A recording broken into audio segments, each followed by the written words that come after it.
আহি যাব আমাৰ ল'ৰাই উগ্ৰ হ'ব কিন্তু আৰু উৎপাতটো আহি যাব ৰাইজৰ সুৰক্ষাৰ কাৰণে আমি এইটো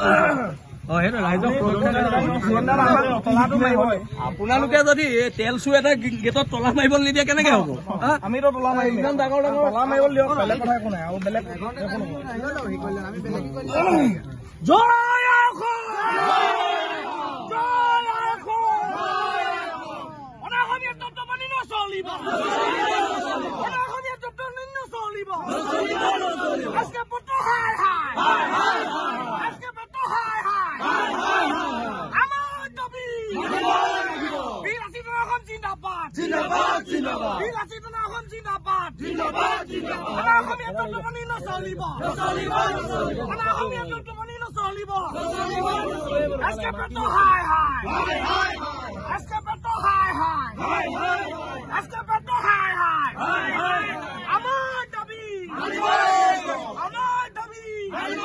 কি আমাৰ লগত কথা পাতিব লাগিব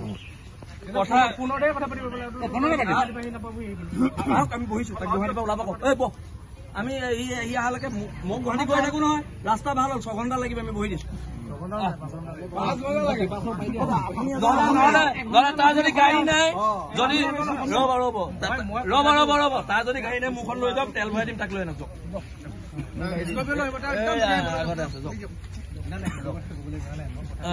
তাৰ গাড়ী আছে নেকি মোৰ মতে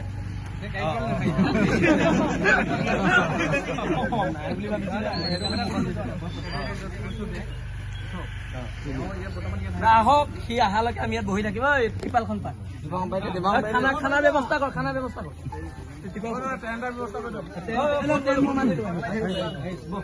সি আহিব লাগিব তাৰ গুণ্ডামি নচলিব বহুত কৰিলে হৈ গ'ল এই ভাত চাতৰ ব্যৱস্থা কৰ এইবোৰ চব লৈ আনিবা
অঞ্চলত যিখিনি মানুহ ক্ষতিগ্ৰস্ত হৈছে সকলোকে এওঁলোকে পইচা দিব লাগিব মিনিমাম 1 লাখ টকাকে প্ৰতি ঘৰত দিব লাগিব কাৰণ ইয়াৰ গুণ্ডামি বহুত হৈ গ'ল শিৱসাগৰত ই তেল চুৰহে আছিলে আজি 10 বছৰ নে 15 বছৰ আগত এইবোৰ পইচা চব তেল চুৰি পইচা এটা তেল চুৰৰ তলত শিৱসাগৰ নাথাকে ই এটা তেল চুৰটোৰ তলত শিৱসাগৰ নাথাকে শিৱসাগৰ খিলঞ্জীয়া জনগণ তেল চুৰৰ তলত নাথাকে তেল চুৰে ইয়াক গোটেই হিষ্ট্ৰী মুখুৰক না মই কৈ দিম হা আৰু সেইকাৰণে এই তেল চুৰটোৰ বিৰুদ্ধে আন্দোলন হৈছে নিয়মতে পুলিচ আহিব নালাগিছিলে পুলিচে তেল চুৰটোক ধৰি আনি আমাৰ আগত হাজিৰ কৰিব লাগিছিলে গতাই বাৰু দিব নোৱাৰে কিন্তু তেল চুৰটোক পুলিচে ধৰি আনিব লাগিছিলে চুৰৰ পইচা থাকিলেও আজিকালি ৰজা হৈছে আৰু সেইকাৰণে এইবিলাক নহ'ব এতিয়া ইহঁতৰ মানুহ ওলাই আহিব লাগিব ONGC কোনো একশ্যন লোৱা নাই তেওঁৰ বিৰুদ্ধে ল'ব লাগিব নহ'লে ONGC বন্ধ কৰি দিয়া হ'ব কালি মুখ্যমন্ত্ৰী আহি তাত উপস্থিত হ'ল তেওঁ কিন্তু 6টা দিন আজি উপস্থিত হোৱা নাই নাই মই কৈছোঁ নহয় এওঁ মুখ্যমন্ত্ৰীতকৈ ওপৰত এই পইচাৰ ইমানেই দাম্ভিকতা হৈছে তেল চুৰৰ ই মুখ্যমন্ত্ৰীতকৈ নিজকে ওপৰত ভাবিব লৈছে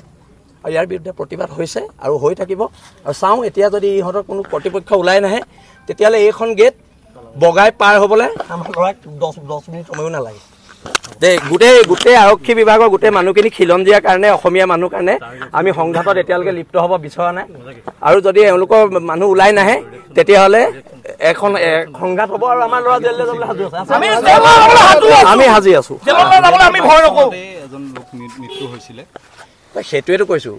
ক্ষতিপূৰণটো দিয়াটো বাদ দিয়ক সি ঘৰত মাত এষাৰ দিবলৈও নকৰে যোৱা কোনো কৰ্মচাৰীজনৰ নিজেও নহয় আৰু সেইকাৰণে এইবিলাক গুণ্ডাৰ বিৰুদ্ধে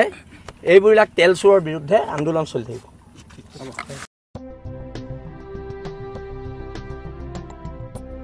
গৰু গাহৰি হাঁহ ছাগলী কুকুৰা আদিৰ বাবে জনপ্ৰিয় দানাৰ নামটোৱেই হ'ল বিয়ম এই অসমৰ উদ্যোগ গতিকে বিতৰকসকলে অতি শীঘ্ৰেই বিয়ম উদ্যোগৰ লগত যোগাযোগ কৰক